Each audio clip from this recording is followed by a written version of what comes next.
नमस्कार। ज्योतिष शास्त्र में श्रद्धा और विश्वास रखने वाले सभी जातकों का पारलौकिक जगत चैनल में बहुत बहुत स्वागत है। आज के इस वीडियो में बात करेंगे धनु राशि के जातकों के लिए अक्टूबर का महीना कैसा रहेगा, क्या होगा ग्रहों का प्रभाव आपके जीवन पर और हम क्या कर सकते हैं जिससे कि ग्रह हमारे अनुकूल रहें। विशेष बात यह है कि अक्टूबर के महीने में दो महत्वपूर्ण और बड़े ग्रह देवगुरु बृहस्पति और शनिदेव मार्गी हो रहे हैं। आपके जीवन में जो ठहराव की स्थिति थी, व्यापार में जो मंदी की स्थिति थी, हर कार्य के स्लो होने की जो स्थिति थी, वो अब दूर हो जाएगी और आपके हर कार्य अब तेज़ी से आगे बढ़ेंगे, प्रगति होगी, स्पीड आएगी, क्योंकि दोनों ही ग्रह जो कि वक्री थे अब वो मार्गी हो चुके हैं। साथ ही साथ आपकी कुंडली में शुक्र जो कि धन, वैभव, ऐश्वर्य और सुखों के कारक हैं, वह अति विशिष्ट कारक के रूप में द्वादश भाव में गोचर कर रहे हैं और बुध आपकी कुंडली के कर्म भाव में भद्र महापुरुष राजयोग का निर्माण कर रहे हैं, जो कि अत्यंत श्रेष्ठ राजयोग है। तो आइए बात करते हैं इन ग्रह स्थितियों का क्या प्रभाव पड़ेगा आपके जीवन पर। साथ ही साथ वीडियो के अंत में हम आपको बताएंगे उपाय और सावधानियां, और साथ ही साथ आपके जो कमेंट्स आए हैं उनको भी रिप्लाई करेंगे, आपकी शंकाओं का भी समाधान करेंगे। तो चलिए वीडियो शुरू करते हैं। तो ये है धनु राशि के जातकों की कुंडली। अक्टूबर के महीने में 4 ग्रह राशि परिवर्तन कर रहे हैं।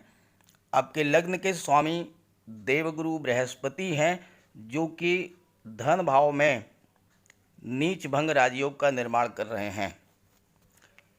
बुध आपकी कुंडली के कर्म भाव में 2 अक्टूबर को गोचर करेंगे। मंगल जो कि आपकी कुंडली के कर्म भाव में हैं, मंगल 22 अक्टूबर को लाभ भाव में गोचर कर जाएंगे। सूर्य जो कि कुंडली के कर्म भाव में ही गोचर कर रहे हैं, 17 अक्टूबर को लाभ भाव में गोचर करेंगे। और शुक्र 2 अक्टूबर को आपकी कुंडली के द्वादश भाव में गोचर करेंगे। तो ये है ग्रह स्थितियाँ। शुक्र आपकी कुंडली में अति विशिष्ट कारक हैं और बुध कर्म भाव में भद्र महापुरुष राजयोग का निर्माण कर रहे हैं। तो चलिए बात करते हैं इन ग्रह स्थितियों का क्या प्रभाव पड़ेगा। सबसे पहले बात करेंगे आपके लाभ, आपके इनकम और आपके आय के बारे में। कुंडली के एकादश भाव से आपके लाभ का विचार किया जाता है। धन का लाभ, संतान का लाभ, शिक्षा का लाभ, मान सम्मान और पद प्रतिष्ठा का लाभ, और लाभ भाव के स्वामी शुक्र हैं। और शुक्र धन, वैभव, ऐश्वर्य और सुखों के कारक हैं, तो आपको अत्यधिक लाभ प्रदान करेंगे।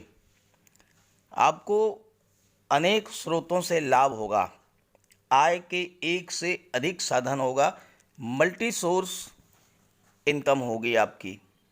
शुक्र ग्रह ऐशो आराम, महंगी वस्तुएं और सुख सुविधाओं के कारक हैं, तो आपके पास सुख सुविधाओं के, ऐशो आराम के हर तरह के साधन होंगे और आप महाधनी होंगे।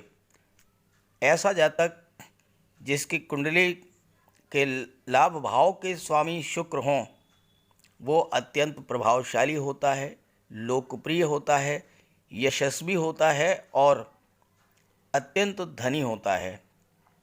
शुक्र के प्रभाव से कला में आपकी रुचि होगी और साथ ही साथ आपके ऊंचे स्तर के मित्र होंगे और अपने मित्रों की मदद से आपको बहुत बड़ा लाभ होगा। समाज के प्रतिष्ठित व्यक्तियों से, समाज के धनी व्यक्तियों से आपके बहुत ही मधुर संबंध होंगे, जैसे कि प्रशासनिक अधिकारी हैं, आईएएस आईपीएस हैं, विधायक हैं, सांसद हैं, मंत्री हैं, इनसे आपके संबंध बहुत ही अच्छे होंगे और इन संबंधों का लाभ उठा करके आप जीवन में बहुत आगे जाएंगे। शुक्र ग्रह के प्रभाव से आपकी रुचि संगीत, नृत्य, नाटक, सिनेमा, ललित कला इन सब में होगी और इन सब के कारोबार से आपको धन की प्राप्ति होगी। ऐसे जातक जो कि चूँकि शुक्र सौंदर्य के कारक हैं और जो जातक सौंदर्य को बढ़ाने वाले, जैसे महिलाओं के श्रृंगार प्रसाधन हैं या कॉस्मेटिक्स हैं या ड्रेस डिज़ाइनिंग का या फैशन डिज़ाइनिंग का काम करते हैं, ऐसे जातकों को बहुत बड़ा लाभ होगा शुक्र के लाभ भाव के स्वामी होने से। साथ ही साथ ऐसे जातक जो कि ऐशो आराम की चीज़ों के व्यापार व्यवसाय में लगे हुए हैं, जैसे कि घर में यूज़ किए जाने वाले डिज़ाइन कलात्मक बेड्स, सोफ़े, डाइनिंग टेबल, ड्रेसिंग टेबल या फिर मैट्रेसेज, पिलो या टीवी है, फ्रिज है, एसी है, ओवन है या इस तरह के और भी बहुत से जो सुख सुविधा के साधन हैं, इन सब का जो जातक व्यापार व्यवसाय या निर्माण करते हैं उनके पास धन की कमी नहीं होगी, बहुत अधिक लाभ होगा। साथ ही साथ एकादश भाव में शुक्र के स्थित होने से आपका या तो बड़ा भाई होगा या बड़ी बहन हो सकती है और ज़्यादा संभावना है कि आपकी बड़ी बहन होगी और वो बहन आपसे बहुत ही लगाव रखेगी, स्नेह रखेगी और आपकी हेल्प करेगी, आपको उससे बहुत बड़ा लाभ होगा। आप अत्यंत सुखी और दीर्घायु होंगे।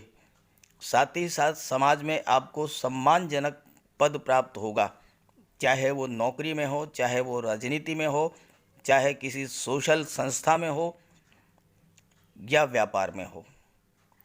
एकादश भाव में शुक्र के प्रभाव से ईमानदारी से और उत्तम साधनों से आपकी आय में वृद्धि होगी। अब आइए बात कर लेते हैं धन भाव की, जहाँ पर कि देवगुरु राजयोग का निर्माण कर रहे हैं। आपके कुंडली के धन भाव में देवगुरु बृहस्पति नीच भंग राजयोग का निर्माण कर रहे हैं सेकंड हाउस में, और ये राजयोग 16 सितंबर से 21 नवंबर तक बनेगा। कुंडली में राजयोग बन जाए तो व्यक्ति महाधनी हो जाता है। जीवन में हर सुख सुविधा उसको प्राप्त होती है, मान सम्मान प्राप्त होती है, समाज में अत्यंत लोकप्रिय होता है। और साथ ही साथ देवगुरु कुंडली के चतुर्थ भाव सुख भाव के भी स्वामी हैं। सेकंड हाउस में अगर देवगुरु का गोचर है और राजयोग बना रहे हैं तो आप मधुरभाषी होंगे, समाज में आपका सम्मान होगा, यशस्वी होंगे और अत्यधिक लोकप्रिय होंगे। साथ ही अत्यंत उत्साही और सामाजिक होंगे। अपना सम्मान ही आपके लिए सबसे बड़ा धन है और सम्मान के लिए आप किसी भी तरह का समझौता करने के लिए तैयार नहीं होते हैं। एक बात मैं आपको बता दूं कि आपकी कुंडली में शुक्र लाभ भाव में है, देवगुरु राजभंग नीच भंग राजयोग का निर्माण कर रहे हैं, तो मैं बार बार धन की बात नहीं करूंगा, क्योंकि धन तो छप्पर फाड़ करके बरसेगा, धन की तो कोई कमी होगी ही नहीं। राजयोग एक भी बन जाए, यहाँ तो दो दो राजयोग बन रहे हैं आपकी कुंडली में, एक भी राजयोग बन जाए तो धन की कमी नहीं होती है।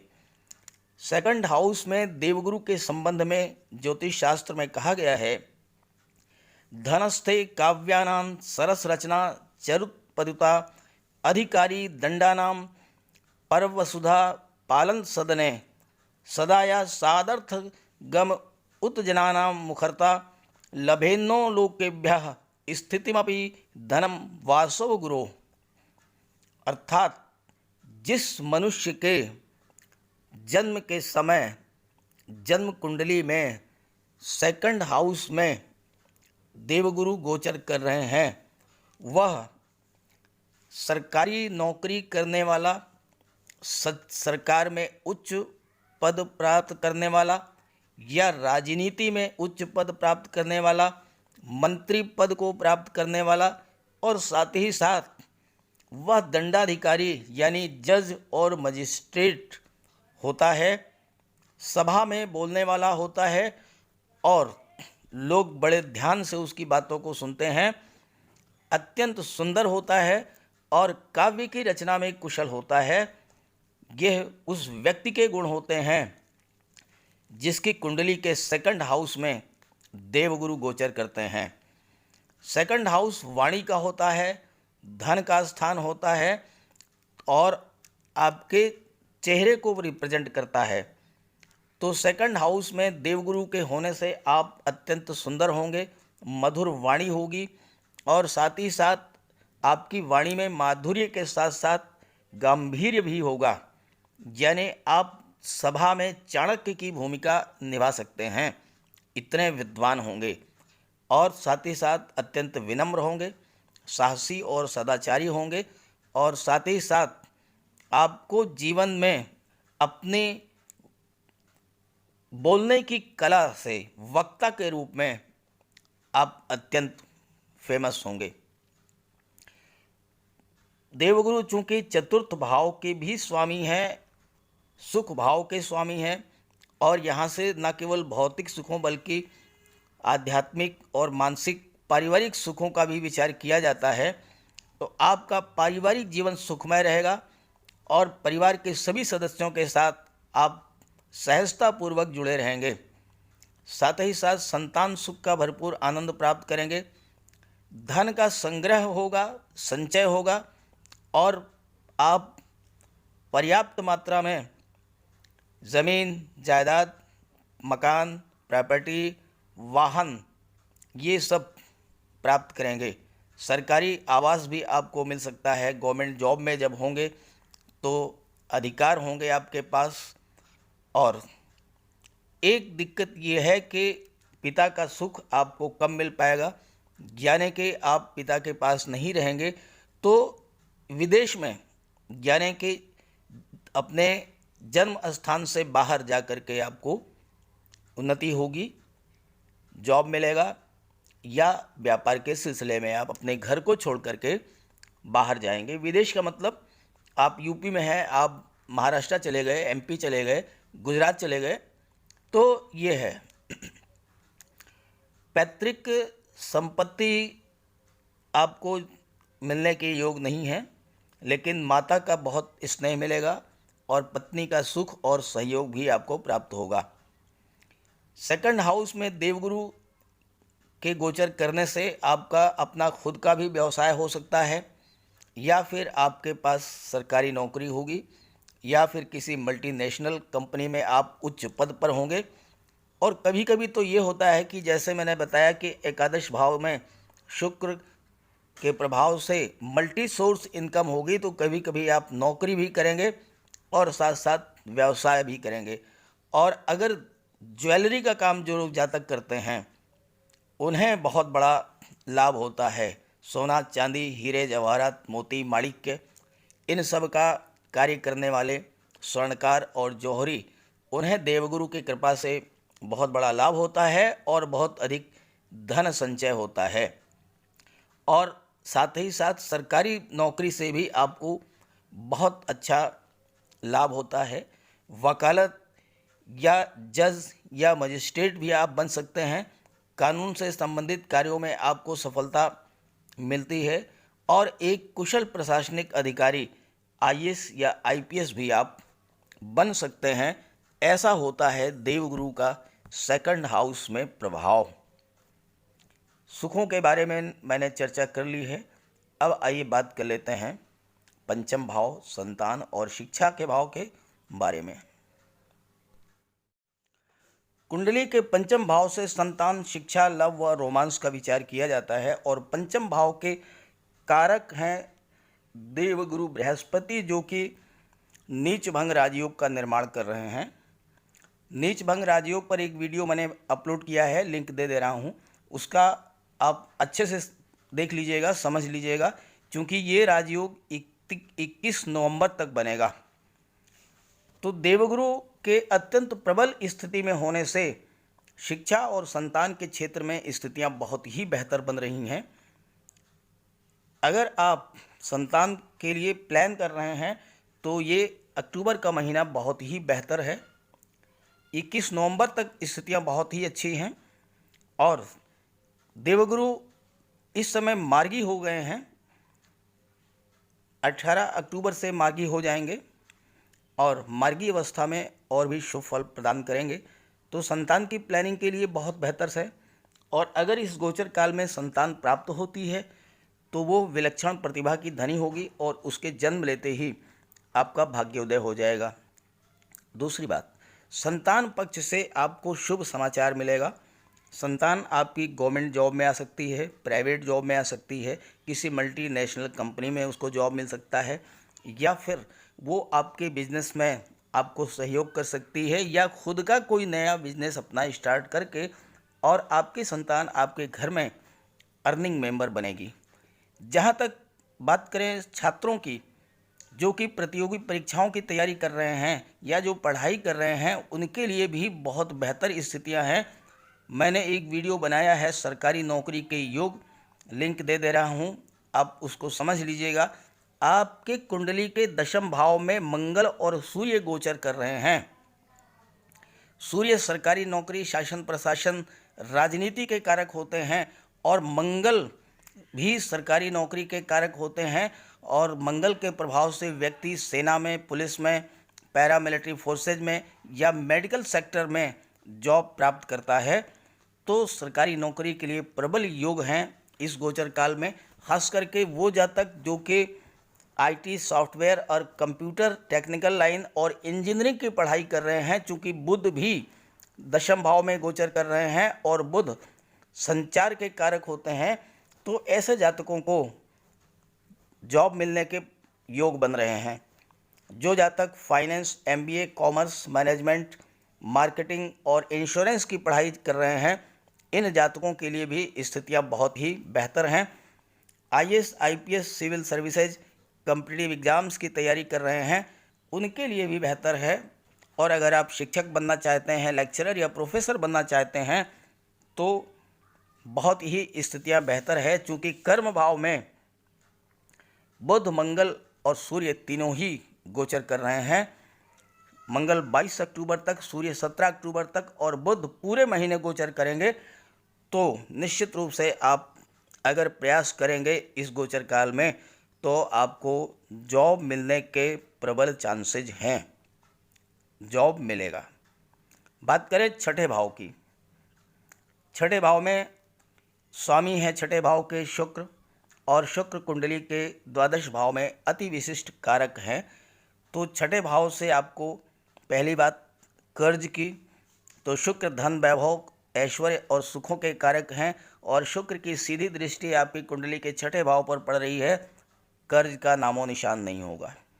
दूसरी बात, मंगल की अष्टम दृष्टि छठे भाव पर पड़ रही है। तो मंगल को शत्रुहंता कहा जाता है। मंगल के प्रभाव से शत्रु आपके नष्ट हो जाएंगे, शत्रुओं का विनाश कर देंगे मंगल। और देवगुरु की भी शुभ दृष्टि छठे भाव पर पड़ रही है और देवगुरु की दृष्टि के पड़ने से राहु के दुष्प्रभाव से आपको मुक्ति मिलेगी। छठे भाव में राहु गोचर कर रहे हैं, लेकिन देवगुरु की दृष्टि पड़ने से राहु अपना अशुभ प्रभाव नहीं दे पाएंगे और आपको छठे भाव के शुभ प्रभाव प्राप्त होंगे।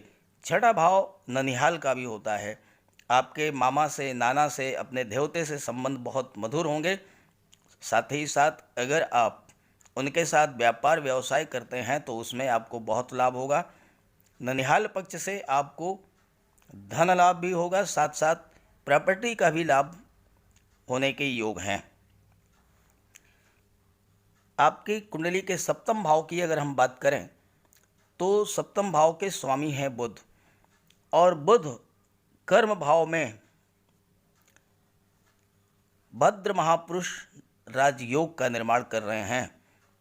और जब राजयोग का निर्माण हो जाता है तो फिर सुखों की कमी नहीं रहती, पारिवारिक सुख में कहीं से कहीं कोई कमी नहीं आएगी। और वैसे भी सप्तम भाव पर किसी भी अशुभ ग्रह की कोई दृष्टि नहीं पड़ रही है और ना ही सप्तम भाव में कोई ग्रह गोचर कर रहा है। तो इसलिए अक्टूबर माह में आपका पारिवारिक जीवन बहुत बेहतर रहेगा। आपके अगर लव लाइफ है, रोमांस आपका चल रहा है, तो वो शादी में परिणित हो सकता है। और साथ ही साथ सप्तम भाव से व्यापार का भी विचार किया जाता है, तो व्यापार के दृष्टिकोण से भी ये समय बहुत बेहतर रहेगा, व्यापार में उत्तम लाभ होगा। कुंडली के अष्टम भाव से आयु का विचार किया जाता है, मृत्यु का विचार किया जाता है या गंभीर रोगों का विचार किया जाता है। साथ ही साथ अष्टम भाव से पुरातत्व, रिसर्च, ज्योतिष, अनुसंधान और पराविज्ञान का भी विचार किया जाता है। साथ ही साथ अष्टम भाव से भूमि के नीचे के दबे हुए पदार्थों का भी विचार किया जाता है। और अष्टम भाव पर देवगुरु की दृष्टि पड़ रही है और शनिदेव की भी दृष्टि पड़ रही है। शनिदेव की दृष्टि अष्टम भाव पर पड़ रही है। शनिदेव की दृष्टि पड़ने से आपकी आयु में वृद्धि होगी, आपको रोगों से मुक्ति मिलेगी, क्योंकि शनिदेव आयु के कारक हैं। और उनकी दृष्टि पड़ने से अष्टम भाव में अशुभ प्रभाव की में कमी आएगी, क्योंकि शनिदेव की दृष्टि जहाँ पर पड़ती है उस भाव का सुख नहीं मिलता है। तो अष्टम भाव और मृत्यु और मृत्यु तुल्य कष्ट, इन सब का सुख तो नहीं मिलेगा, तो आपकी आयु बढ़ेगी, सीधी सी बात है।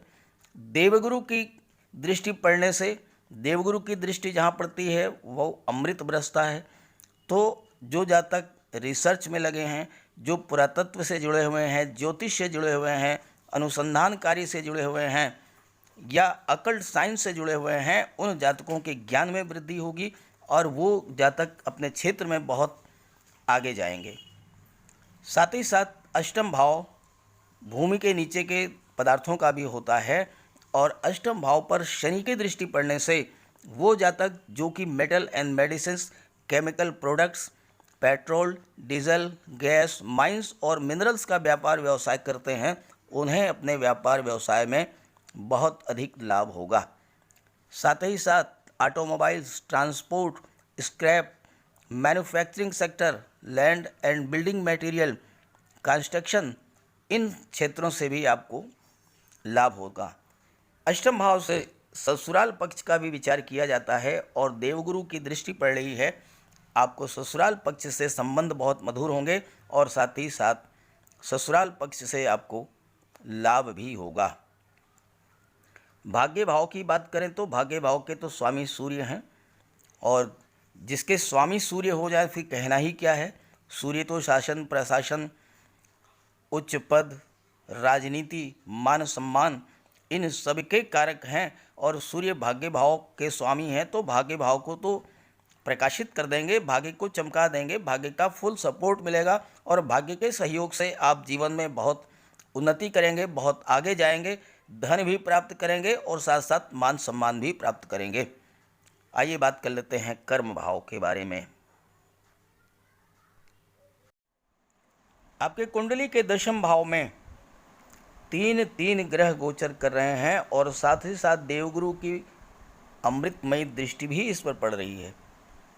जैसा कि मैंने आपको अभी बताया, मंगल, सूर्य ये दशम भाव में गोचर कर रहे हैं।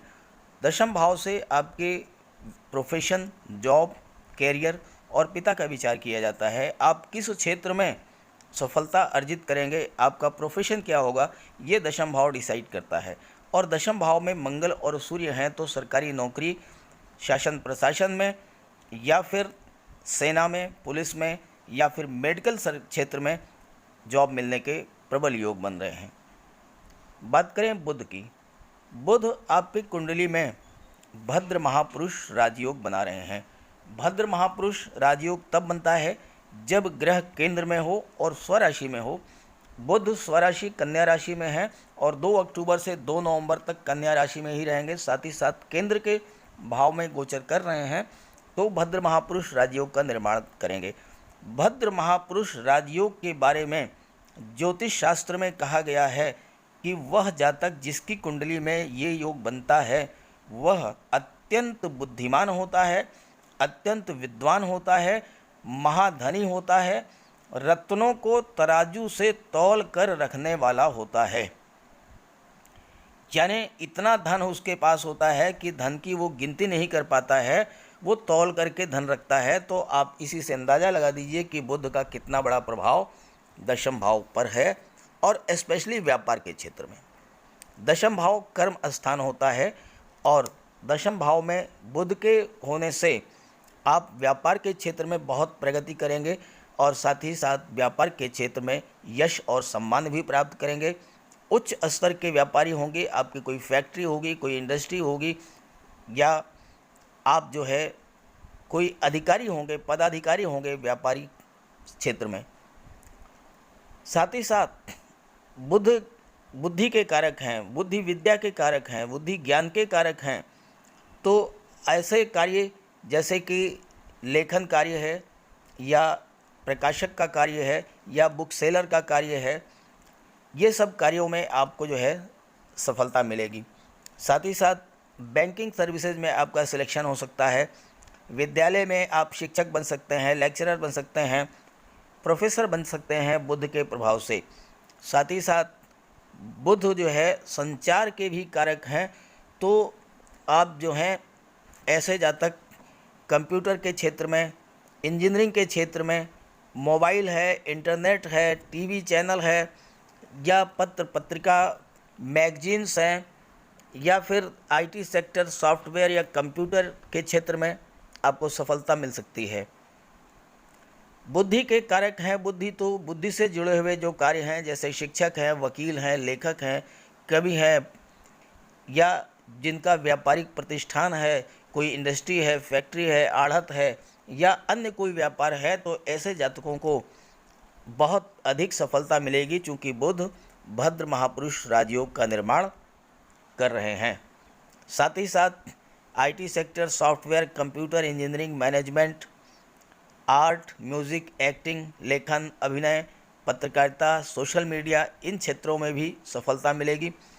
वकील हैं, कोर्ट कचहरी के कर्मचारी हैं, शेयर मार्केट और पूंजी निवेश से जुड़े हुए हैं, तो भी इन्हें बहुत बड़ी सफलता मिलेगी।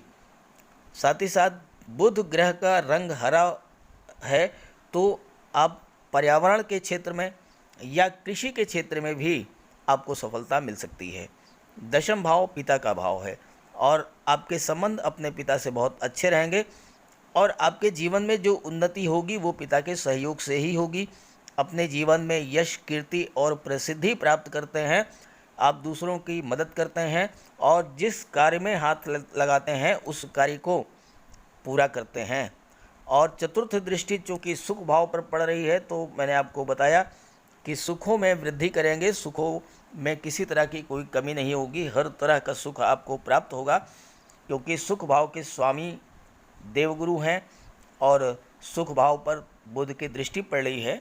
तो पारिवारिक सुखों में, भौतिक सुखों में, हर प्रकार के सुखों में आपको वृद्धि होगी। आइए बात कर लेते हैं शुक्र के बारे में, जो कि आपके लाभ भाव के स्वामी तो है ही हैं, साथ ही साथ अति विशिष्ट कारक हैं द्वादश भाव में। शुक्र आपकी कुंडली के द्वादश भाव में गोचर कर रहे हैं और शुक्र द्वादश भाव में अति विशिष्ट कारक होते हैं, यानी उस भाव के प्रभाव को अत्यधिक बढ़ा देते हैं, शुभ प्रभावों को बढ़ा देते हैं।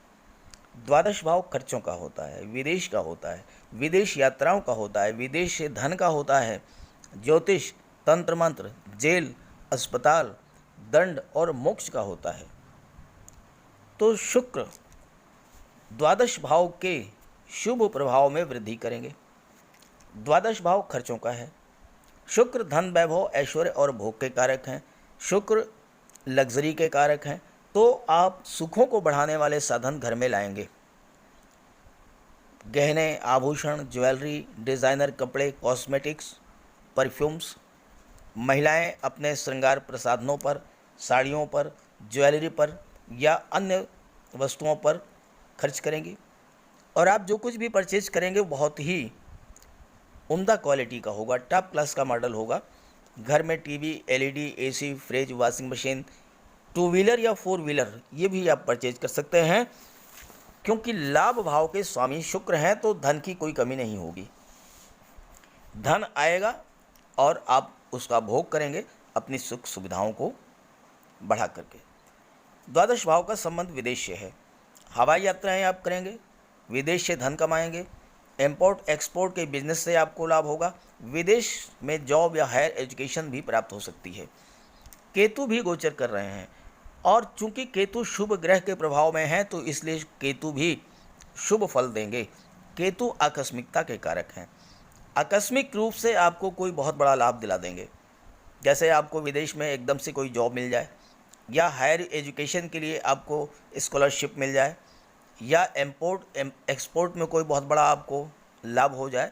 इस तरह का कोई all of sudden unexpected gain Ketu के द्वारा आपको प्राप्त होगा। अब बात करते हैं अस्पताल, जेल और दंड की। तो ऐसा नहीं है कि अस्पताल जाना पड़ेगा या जेल जाना पड़ेगा।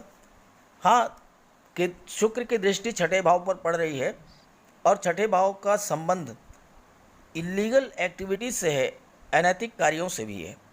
तो जो लोग इलीगल एक्टिविटीज़ में लगे हुए हैं या जो लोग अनैतिक कार्यों में लिप्त हैं, तो उनके लिए तो शुक्र क्या कोई भी कुछ नहीं कर सकता। उन्हें तो जैसा कर्म है वैसा उनको सज़ा मिलनी ही मिलनी है, क्योंकि शनिदेव आपके कुंडली के धन भाव में गोचर कर रहे हैं, और शनिदेव न्यायाधीश हैं, और शनिदेव की दृष्टि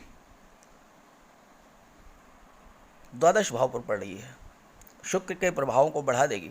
लेकिन अगर आप अनैतिक कार्यों में लिप्त हैं तो फिर आप तैयार रहिए, शनिदेव आपको सज़ा भी दिला देंगे। ये वीडियो उनके लिए नहीं है, ये वीडियो उनके लिए है जो कि अच्छे कार्य करते हैं, ईमानदारी से कार्य करते हैं, परिश्रम से कार्य करते हैं। उनके जीवन में बहुत अधिक लाभ और शुभता की स्थितियां लाएंगे शुक्र। तो जेल, अस्पताल, न्यायपालिका, इन सब में लाखों लाख कर्मचारी कार्य करते हैं। अस्पताल में डॉक्टर हैं, नर्सेज हैं, कंपाउंडर हैं, लैब टेक्नीशियंस हैं, तमाम हॉस्पिटल्स हैं, नर्सिंग होम्स का हैं, पैथोलॉजी लैब्स हैं, इनके संचालक हैं। न्यायपालिका में जज हैं, मजिस्ट्रेट हैं, वकील हैं, साथ ही साथ न्यायपालिका में जुड़े लगे हुए लिपिक वर्गीय कर्मचारी हैं। ऐसे ही जेलों में जेलर हैं, पुलिस विभाग के अधिकारी हैं।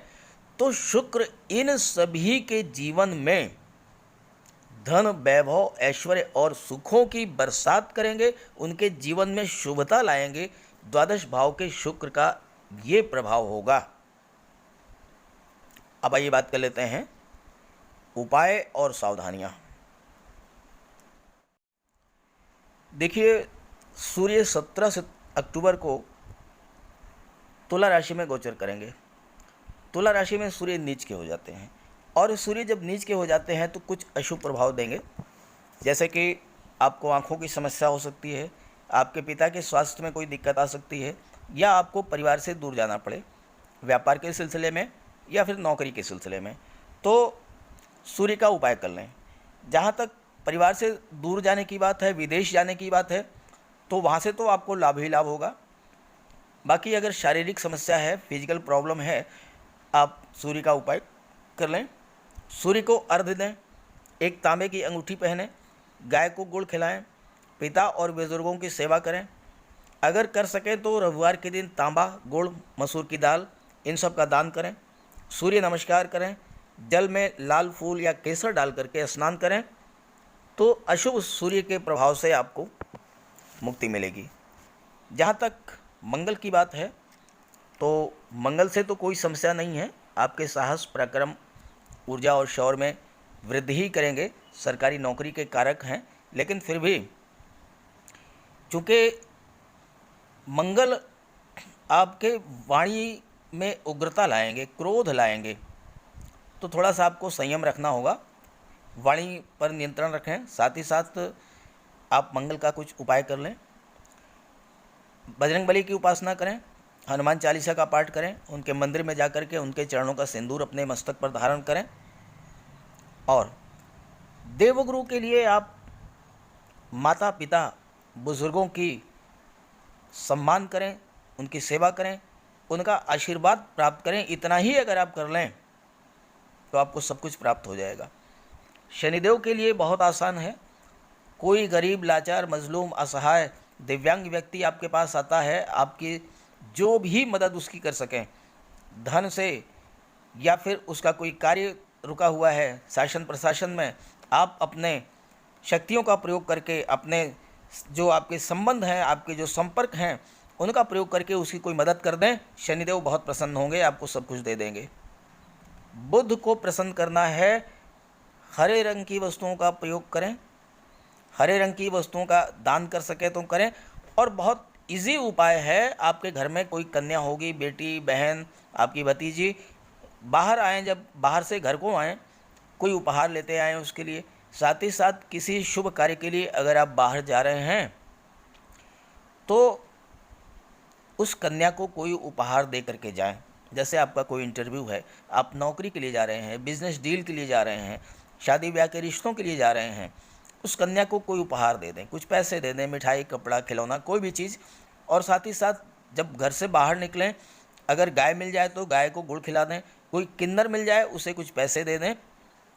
और शुक्र के लिए माता लक्ष्मी की उपासना करें, महिलाओं का सम्मान करें, आपको सब कुछ प्राप्त होगा। ग्रह स्थितियां इतनी बेहतर हैं। बात करते हैं राहु के बारे में और आपके कमेंट्स के बारे में। आपके जो भी कमेंट्स आए हैं, जहाँ तक मेरी सोच है कि उन सब के कारक हैं राहु।